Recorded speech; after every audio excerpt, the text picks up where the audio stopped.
You caught the last Michael Jordan interview, or at least the clip that they showed when he was addressing load management and his thoughts on it.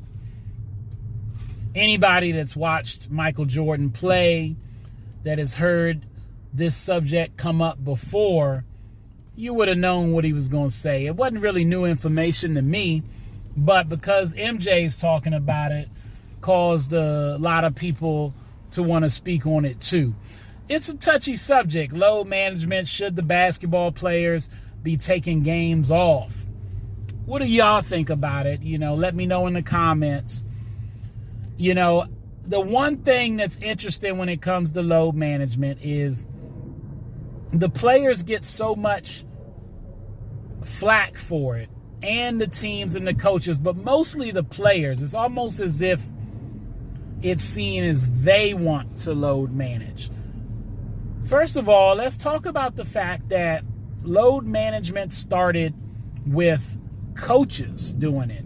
If I'm not mistaken, Greg Popovich did it first with the Spurs teams, and he was commended for it at the time because he was a winning basketball coach that had a program that was about winning championships, not just showing up and playing in games. And he would rest Manu Ginobili, Tony Parker, Tim Duncan, and Kawhi Leonard at times when they were all on the same squad. And he would still manage to win the game, which was spectacular. And Pop would get kudos for being such a great coach that he could sit those guys and still win a game. It was almost like he was showing off. But as it became more and more prevalent, and San Antonio was successful in resting guys and having them ready for the playoffs, and they were competing for titles. This is back in like that 2008 to 2014 era where they were in the mix for sure. They went to a couple Western Conference finals, a couple championships. So it was valid that he was on to something. But then guys like LeBron James, who was playing tons of games, and of course Kawhi Leonard, who's really famous for it, and got it from Popovich, and others. We've seen load management with Kevin Durant, Steph Curry, you name it, star players. Everybody does it now from time to time. And from a coach standpoint, what is the incentive to not do the load management is what you need to think about. Now, MJ, he said he doesn't see why these guys need to load manage because his point was, you only play basketball for 2 to 3 hours, 2 to 3 times a week. Now, he's referring to the basketball game itself. He's not accounting for practice time, all the work and conditioning you put in. All of this is part of wear and tear on a player. The pace of the game has increased since Michael Jordan played. And yeah, guys played more games back then, but things have changed with the wear and tear on the body. They've seen injuries. Now, some people would say it's because they don't practice effectively to prepare them. I heard Kevin Garnett say that before.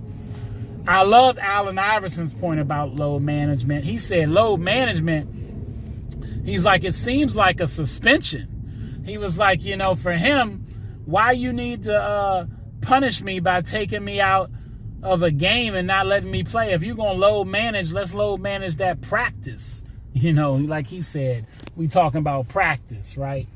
So Allen Iverson made a good point. You could take breaks and maybe the players don't participate in as many practices because you're trying to save them for the game. And of course, the NBA has taken steps to penalize teams for sitting guys out during major televised primetime games and stuff like that. So, and I get it.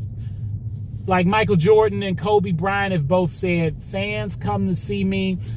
It might be the one time in this person's life they get to see me play. I want to be in the game. And I don't think these players don't want to be in the game, but coaches and players also are incentivized by winning championships.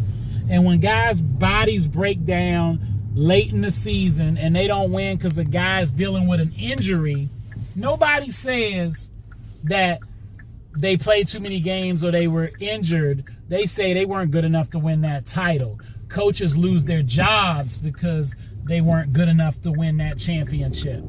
So there's an incentive for both. Let me know what y'all think. My personal opinion, I think you got to find the balance between the two, because you do owe it to the fans for the stars to show up and play. But you do get guys' jobs are dependent upon, can they be successful in the playoffs? Can they win titles? So how do we find that medium is what we got to figure out. All right, that's all the time I got. Y'all know what it is, and you know who you looking for. J Heat Sports Media. Remember to like, subscribe, or get at me in the comments. And as y'all know, I'm coming at y'all with that fire as always on YouTube, Instagram, X, and TikTok.